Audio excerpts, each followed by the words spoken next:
Eu me recordo da década de 70, dos dourados anos da década de 70, quando as crianças tinham férias em julho. Férias de 30 dias. Então, a vida havia me proporcionado uma experiência riquíssima e vastíssima, uma experiência de deslocamento e variedade, porque eu tive a oportunidade de morar com várias famílias. Mas quando chegava julho, era uma época especial, porque eu ia para a casa de uma tia. Bom, na verdade não era uma casa e também não era uma tia. Era uma tia-avó, a irmã da minha avó, que eu gostava de chamar de tia Maria. E a casa era um casarão de uma pequena fazenda que plantava café. Era engraçado porque no imaginário de uma criança de 7 anos, eu enxergava todas aquelas coisas do mundo das pessoas grandes, do mundo dos adultos, enxergava com olhos coloridos, com a imaginação, a fantasia, o encanto da criança. Portanto, aqueles que colhiam com toda a labuta, com todo o suor o café, a mim me pareciam que estavam se divertindo. Porque, afinal de contas, eu subia no trator e pulava no café, e brincava, e almoçava com os trabalhadores da fazenda, e acordava cedo para tirar leite de vaca. Para mim era uma diversão, mas eles trabalhavam. E eu andava por toda aquela fartura, a fartura que está sempre presente na simplicidade e na pureza, e não era capaz de divisar o que estava por trás de toda aquela estrutura. Eu não tinha acesso às vidas, aos corações, aos dramas, às histórias, ao que verdadeiramente ocorria por trás das cortinas do meu mundo de criança. E então o tempo passa. E à medida que nós crescemos, à medida que a nossa percepção aprofunda por fora e por dentro, à medida que enxergamos mais o mundo exterior e o mundo interior e vivo das pessoas que nos cercam, eu fui também amadurecendo, chorando e sorrindo, e entrando em contato com os sorrisos e as lágrimas daqueles que fizeram parte da minha história. Então, certo dia, talvez porque eu li Carlos Drummond de Andrade excessivamente, e talvez aquilo tenha afetado a minha cabeça, eu fiquei pensando nesse contraste do mundo da criança, que é real e que existe e que pode ser visto. Basta que você mude o foco, basta que você troque a lente, a grande angular. E o mundo também que é real, que é o mundo do adulto, que é o mundo da luta, do trabalho, do sacrifício. Duas realidades que coexistem. Então escrevi esse pequeno poema que na verdade não tem nem título. Acordar a memória nos sonhos de menino, lavouras exuberantes, escassas palavras. Aprendi a brincar sozinho no burburinho das gentes, tão singular abandono. Absorto nas montanhas, lavrei por dentro, Minas Gerais. Pedra, fogão e lenha. O café puro, amorosamente tragado, tornou-me forte e amargo. Chocolate. Meu deleite são dissonâncias, curvas e reentrâncias do Vale do Jequitinhonha, rumo às serras do Sul.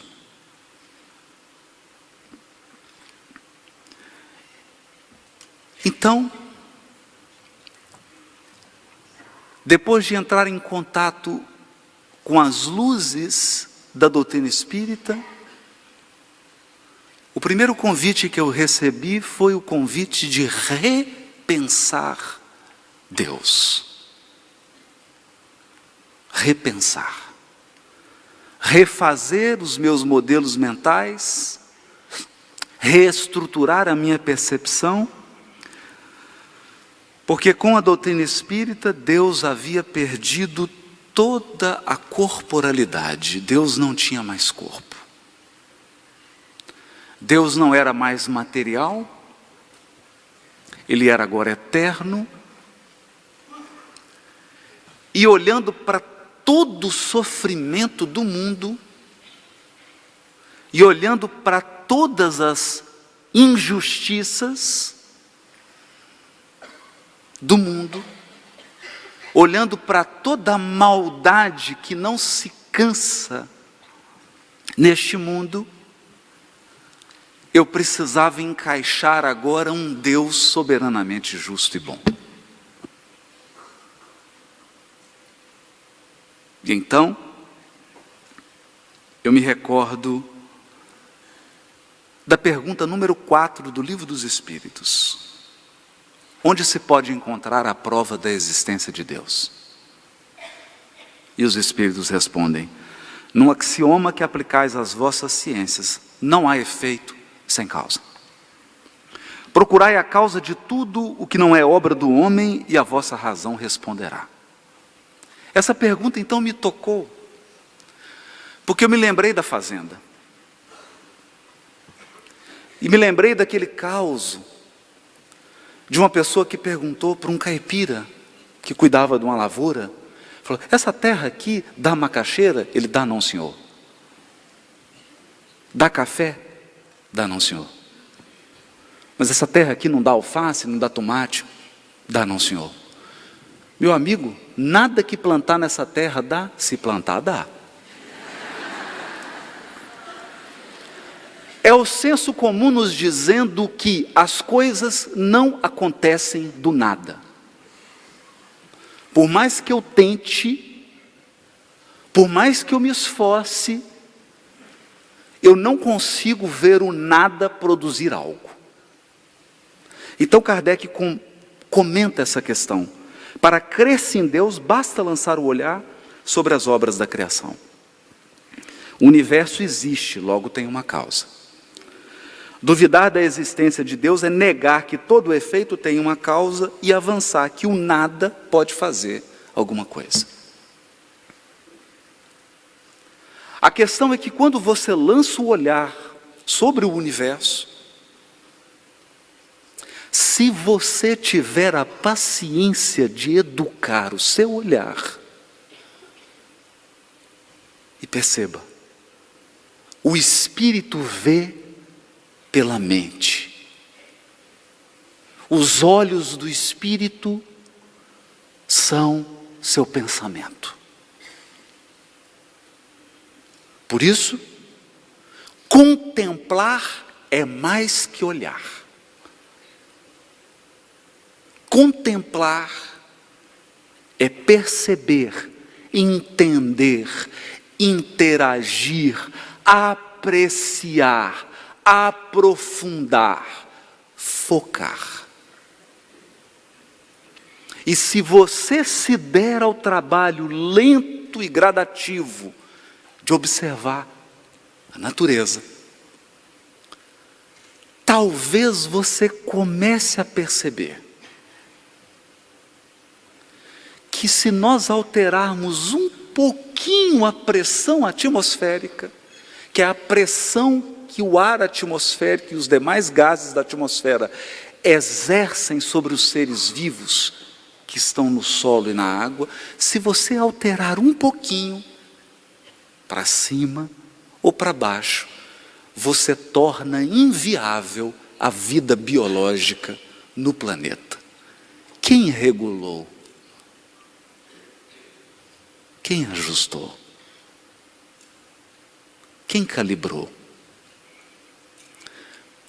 Se você se der ao trabalho de olhar com a sua mente para a gravidade,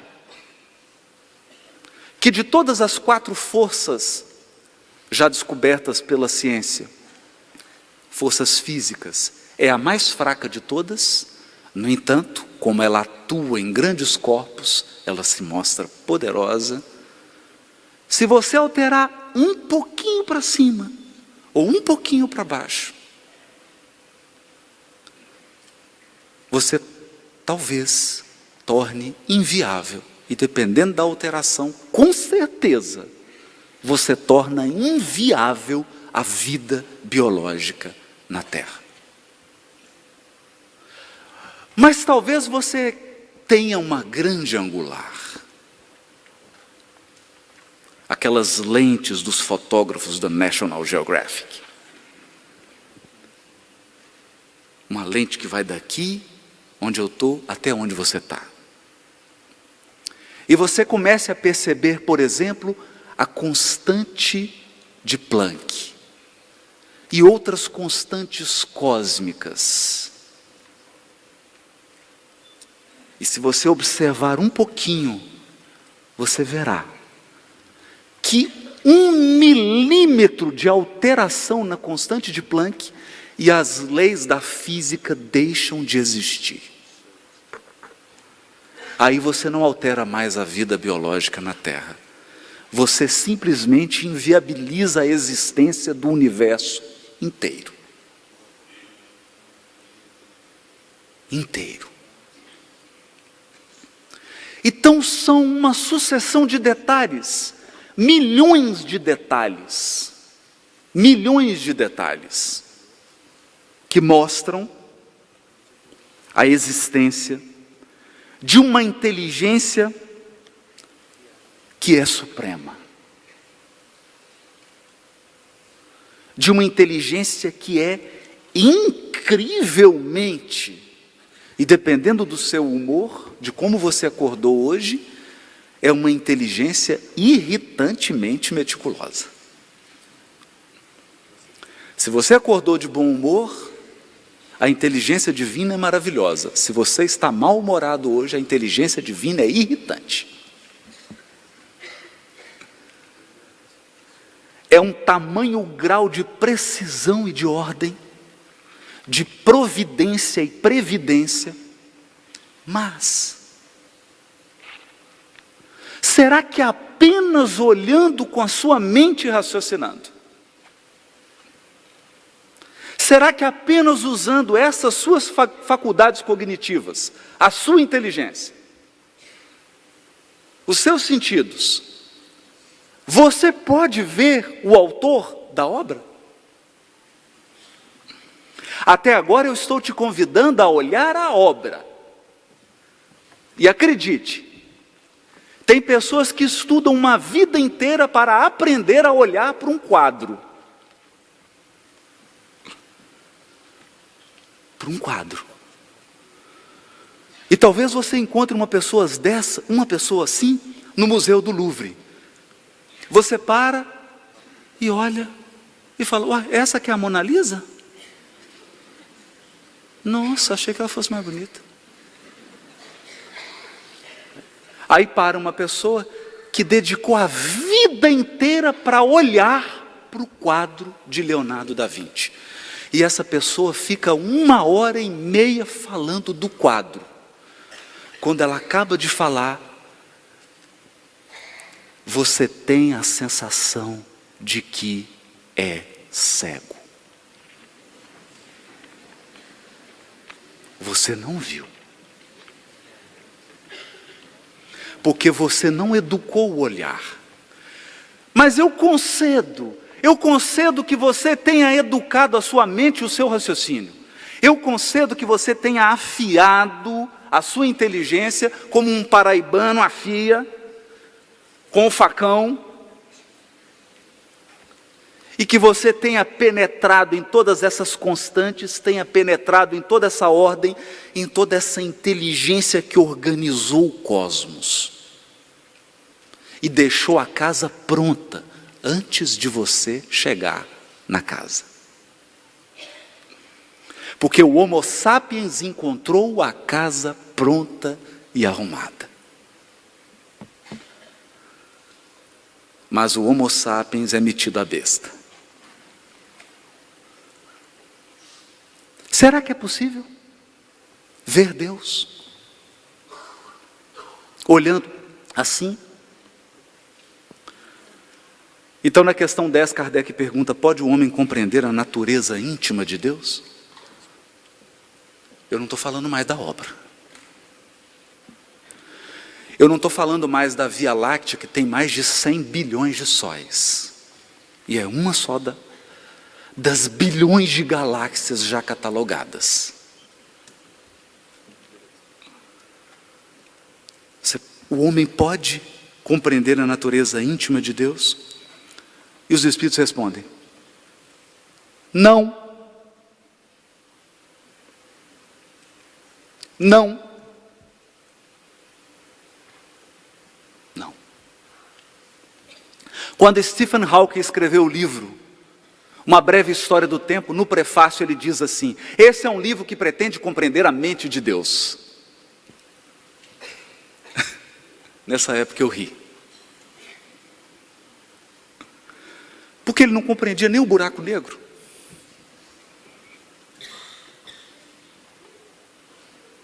Nós não compreendemos ainda nem as leis, que dirá a mente de quem as fez.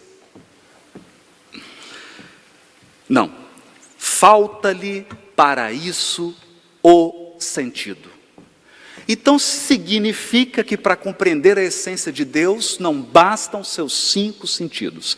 Eu poderia passar o congresso inteiro falando em metáforas: veja Deus, ouça Deus, toque Deus, sinta o gosto de Deus. Mas a má notícia é que os seus 5 sentidos não te ajudam em nada. Nada, nada, nada, nada.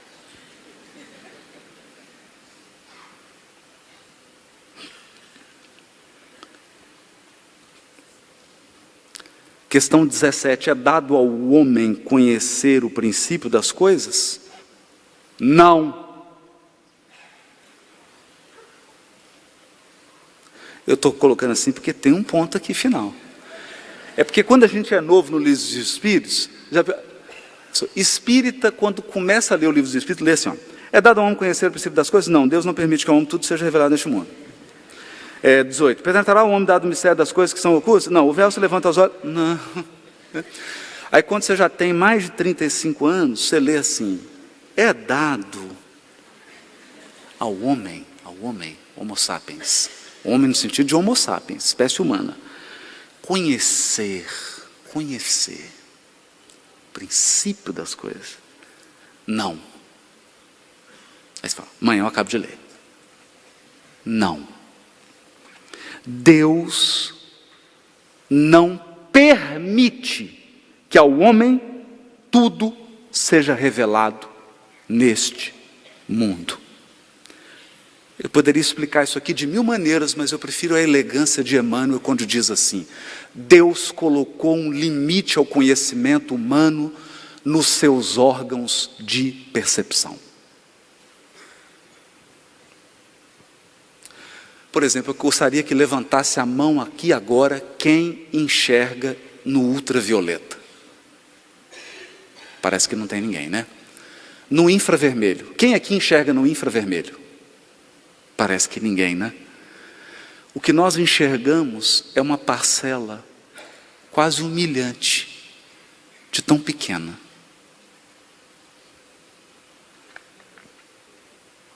Nós escutamos uma frequência.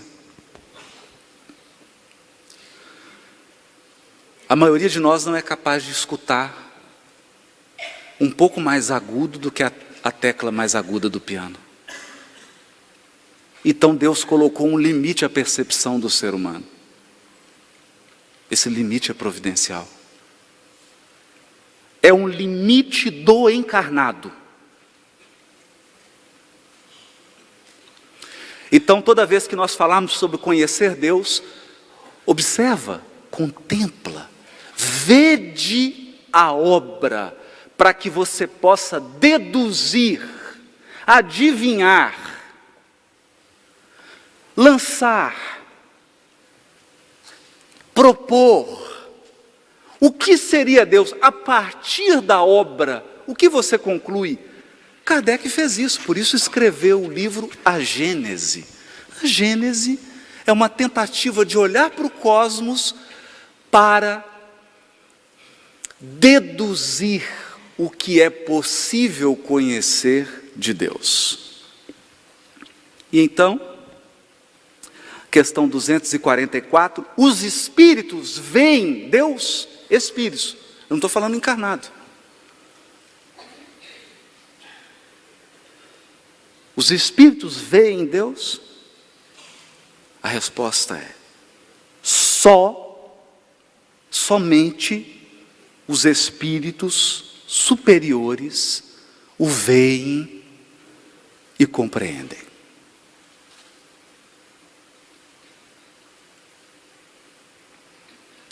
Os inferiores, presente,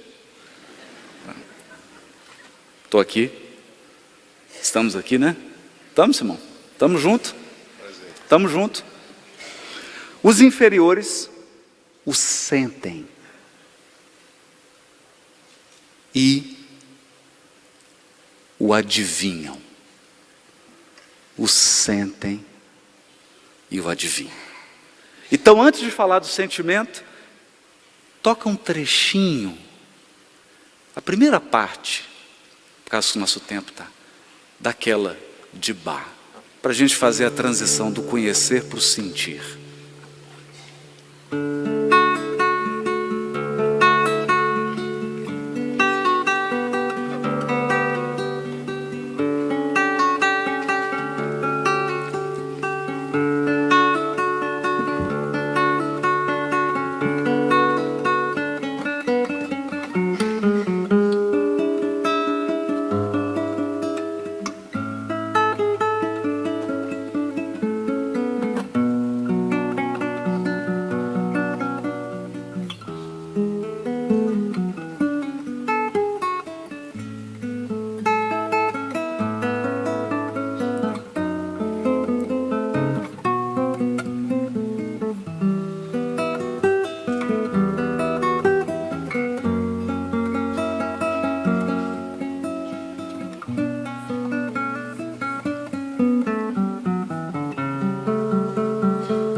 Como já bem pontuou o nosso querido amigo Cosme Massi, Kardec, ao classificar os espíritos pelo grau evolutivo, ora usa uma escala tríplice, ora uma escala dupla.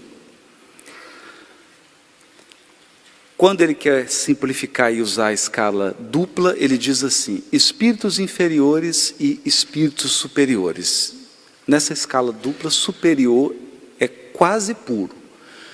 Então, o que eu vou falar daqui para frente é para os espíritos inferiores. Se tiver algum espírito puro na plateia, por favor, fica livre para usar o WhatsApp, o Facebook e o Instagram. Porque não vai se aplicar a você. Então, feita a exceção dos espíritos puros, já vejo que alguns já estão acessando o Instagram.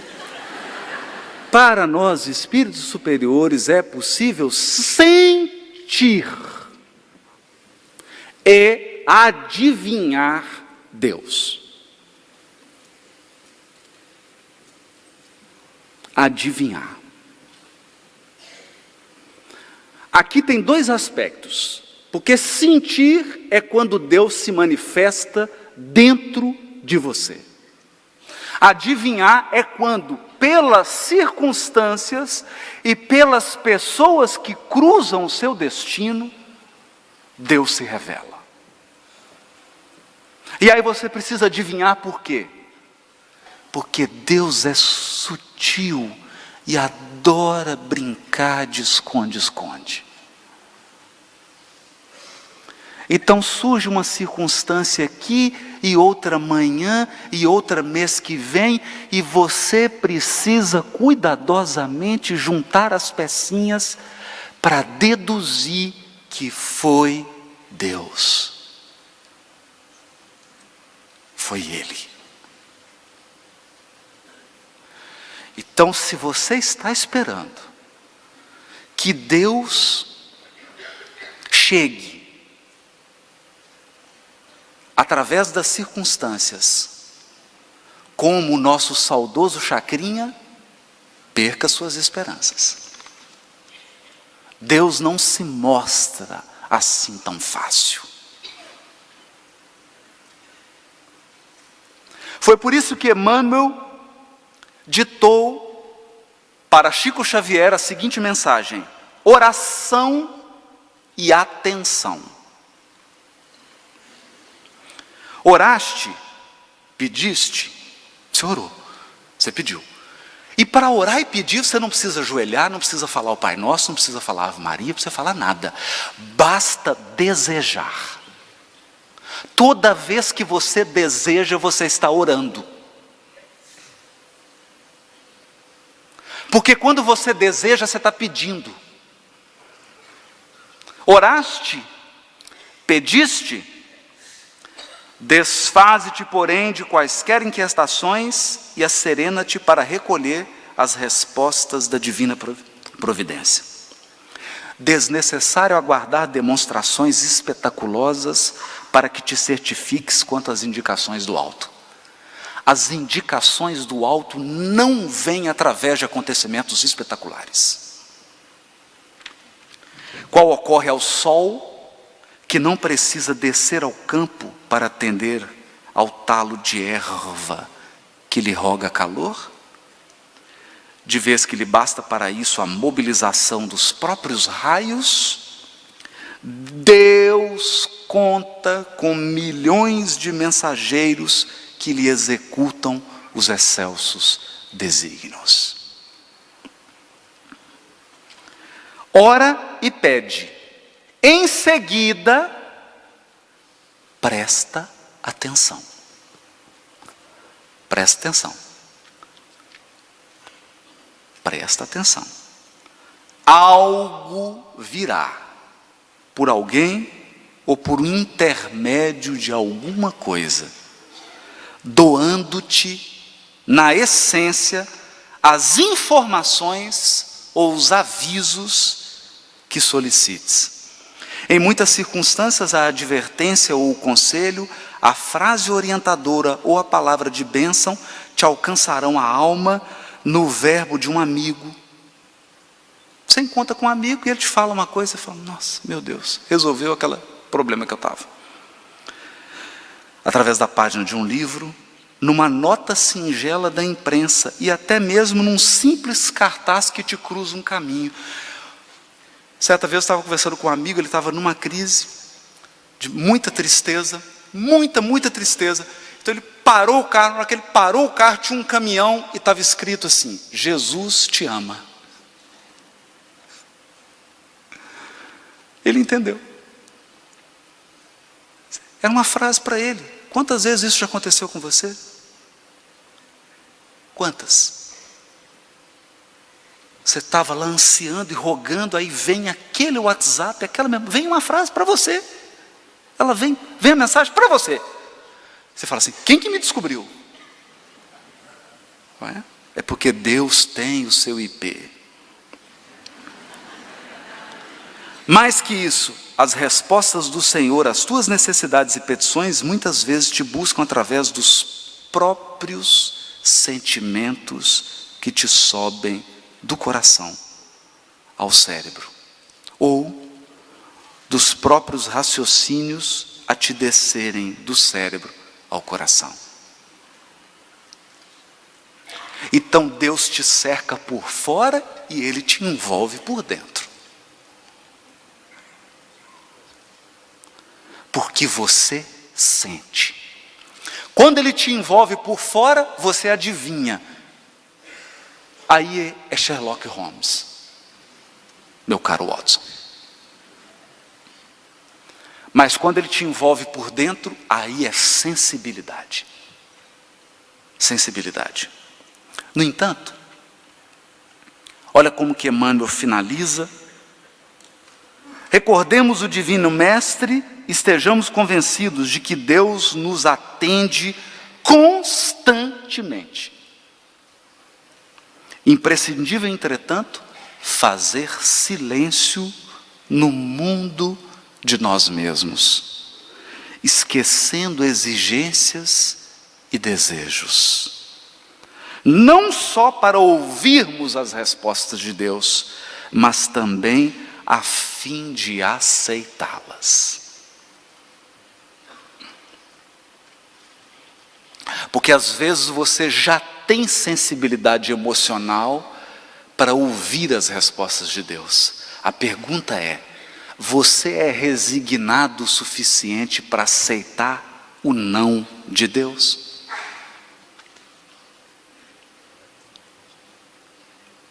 Você tem compreensão suficiente para aceitar o teor da resposta?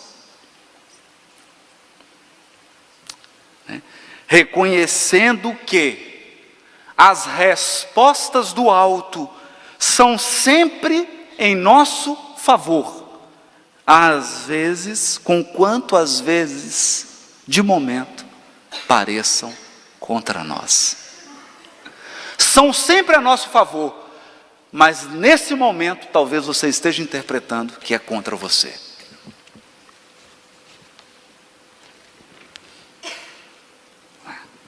Então, eu termino trazendo um aspecto interessante.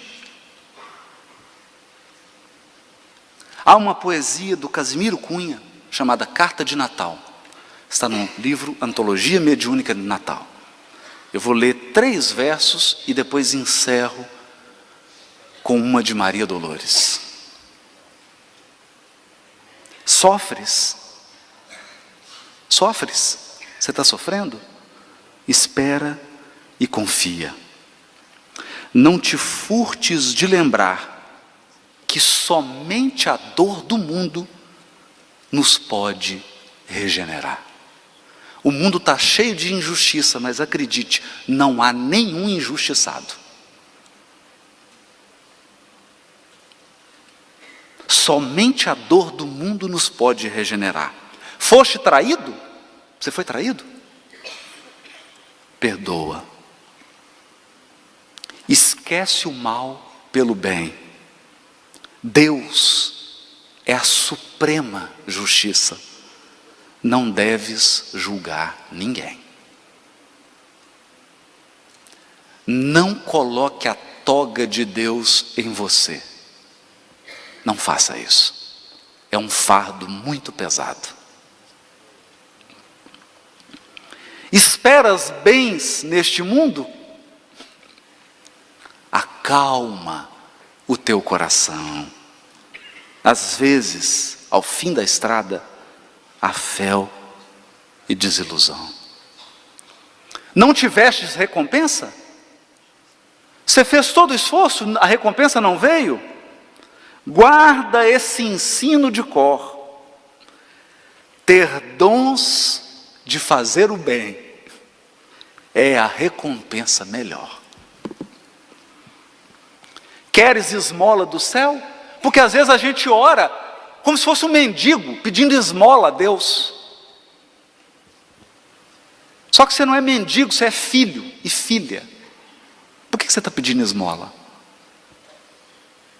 Por que você está pedindo esmola para Deus? Queres esmola do céu? Não te fartes de saber que o Senhor guarda o quinhão que venhas a merecer. Desesperaste? Recorda, nas sombras dos dias teus, que não puseste a esperança nas luzes do amor de Deus. Então, você acha que é só você que está esperando? Então eu termino, depois passo, nesses minutinhos que nos faltam. Alma querida, por mais que o mundo te atormente, a fé simples e boa, por mais te lance gelo na alma crente, na sombra que atraiçoa, a alma sincera, escuta, sofre, tolera, aprende, aperfeiçoa, porque de esfera a esfera, ninguém consegue a palma da vitória sem apoio na luta. Espera, que a esperança é a luz do mundo, oculta maravilha, que em toda parte se revela e brilha para a glória do amor. A noite espera o dia, a flor, o fruto, o espinho, a rosa, o mármore, o buril, o próprio solo bruto espera o lavrador, armado de atenção, arado e zelo. O verme espera o sol para aquecê-lo. A fonte amiga que se desentranha do coração de pedra da montanha, enquanto serve, passa e se incorpora aos encargos do rio que a devora, espera a descansar. Quando chegue escondida a grande paz da vida que há no seio do mar. Seja o que for que venhas a sofrer, abraça o lema regenerador do perdão por dever. Leva pacientemente o fardo que te leva. Entre o rugir do vento e o praguejar da treva, abençoa em caminho os açoites da angústia em torvo redemoinho, onde não possas, ó coração, onde não possas abençoar, segue sem parar, amando, restaurando, redimindo, edificando em suma. Não te revoltes contra coisa alguma, ao vir a tarde mansa, na doce quietação crepuscular, quando a graça do corpo tomba e finda, verás como foi alta, como foi nobre, como foi linda a ventura de esperar. E enquanto a noite avança para dar-te visões de uma alvorada nova, nas asas da esperança, bendirás a amargura, a dor e a prova, agradecendo à terra a bênção de entendê-las, de entender. Subirás para o ninho da luz nas estâncias da paz, que te aguarda, tecido em radiações de estrelas. Aí então, compreenderás que além do mais além, no coração da altura, Deus trabalha, Deus sonha, Deus procura, Deus espera também, principalmente por você. Muito obrigado.